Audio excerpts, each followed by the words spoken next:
Hi everyone, and welcome to another video from Class 47 Peter. Now, before I go into the main subject of today's video, I want to talk about some modelling I've done lately. Now, something I've not talked about before on the channel, but I have mentioned this on the Facebook page and even on my Instagram, is that I'm currently building up a war train to run on the layout. And over the weekend I started doing some modelling for this. So here we have two Hornby lowmacs. On this one we have a bomb, and on this one we have a missile. Both of these items have been scratch built by me. Now, first of all, I want to talk about the bomb. Now, I got the inspiration for the bomb, the idea I should say rather, from the Great Model Railway Challenge, which is airing on Channel 5 at the moment. I've very much been enjoying it so far. I hope there's going to be more series of that, especially because I'd like to get on the show and sign up for it. But they have this thing in the Great Model Railway Challenge that they call the Scratch Built Challenge, and each teams are given various different items to work with to turn into items for the layout. In episode 1, the teams were given a high-heeled shoe and lipstick to model into something for the layout.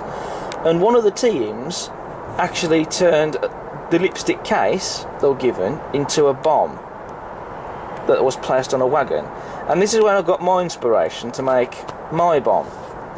I didn't use a lipstick casing for my model. Instead, what I did was use some at Simlat, which is a lip balm case, which is a similar sort of thing. So I basically took the lip balm case and removed the inside lip balm from it. I made the tail for the bomb out of plasticine, and the tail fins have been made from card. And the whole thing has been painted using Revel Matte Black, which is a very nice colour, I think. And also I've made these stands as well for the bomb to sit on. They were made from card and they've been painted. And the reason I made from stands for the bomb to sit on the wagon is because I felt if without the stands, I think it just did not look right on the wagon. So that's why the stands are there. So that's the bomb. Then we have the missile. Now, I got the idea to make the missile after I'd made the bomb, and I thought, why not have a go at making a missile? Now, originally I had considered making one from a kit, but then I figured it might be out of scale and too big for the wagon. So then I thought, why not scratch build one?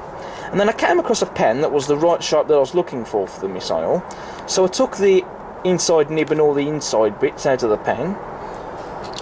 I fashioned the end for the bomb the end of the missile out of plasticine. The fins on the missile were made from card.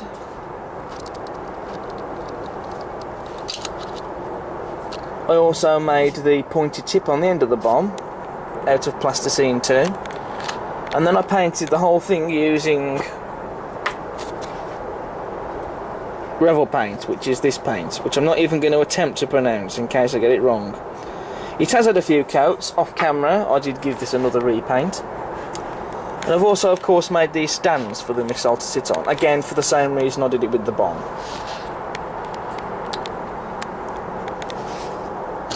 And also I painted I don't know if you can tell, but the end of the bomb has been painted a black colour. Okay, so the main thing I want to talk about in this video is talking about this particular model, which is the Hattons Barclay, this particular one being Little Barford. And I'm sure you're all thinking, why are you doing a video on this particular model when we've seen it before? Because I mean, I've done a review on this particular model. In fact, I did a double review on two of the Barclays. This was one of them, and you've seen this model running around on the layout before. But in the title it says that this is a new model, and I'm sure you're thinking, why is it a new model when you've had it since, well, because I mean I have had it since what, March now. However, to cut it short, this is not the original model that you've seen before on the channel. Basically what happened was, because I'm currently filming a new model railway video, and I was planning to film a scene with two of the Hattons Barclays, number 3 in the phenyline blue and this one. When I took it out the cupboard, it moved to at least a couple of paces forward before it just stopped dead and just wouldn't move. I thought it might have been a bit of dirty track, so I tried it on another piece of track. didn't work. I then tried it on the other line because I assumed it might have been a problem with that line. Still didn't work. And even tried other locos. Nothing wrong with the layout at all. It was just this particular model that just seemed to have stopped working. I even took the body off and couldn't find anything that was obviously wrong with it. No split gears, or the motor hadn't burnt out, so I was mystified by why this model suddenly stopped working. So what I did was I contacted Hattons about this to see if they could help me out in any way, and because the model was still under warranty, they said send the model back and you can have either a refund or a replacement of the same model. And I asked for a replacement of the same model. And here is that replacement that's just arrived in the post.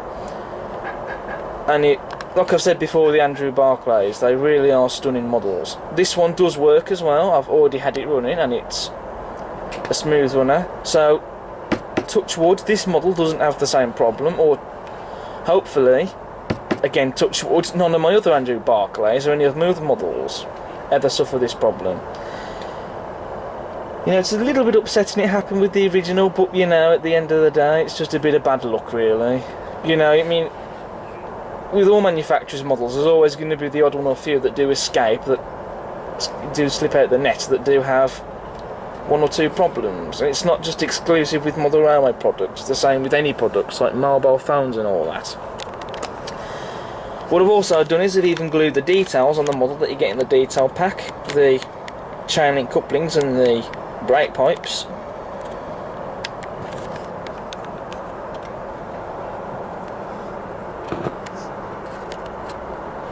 So I'm very much happy I've got little Barford back in my collection.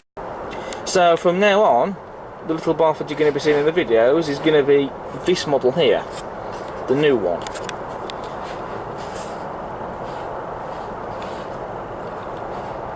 But I'm very happy that I've got it back in my collection. I mean, I really do love this model, especially the wasp stripes, or hazard stripes as I like to call them, on the front and the rear of the loco, on the front of the smoke box deck there, and on the front of the saddle tanks, and on the back of the cab there. It's not something that any of my other steam loco models have.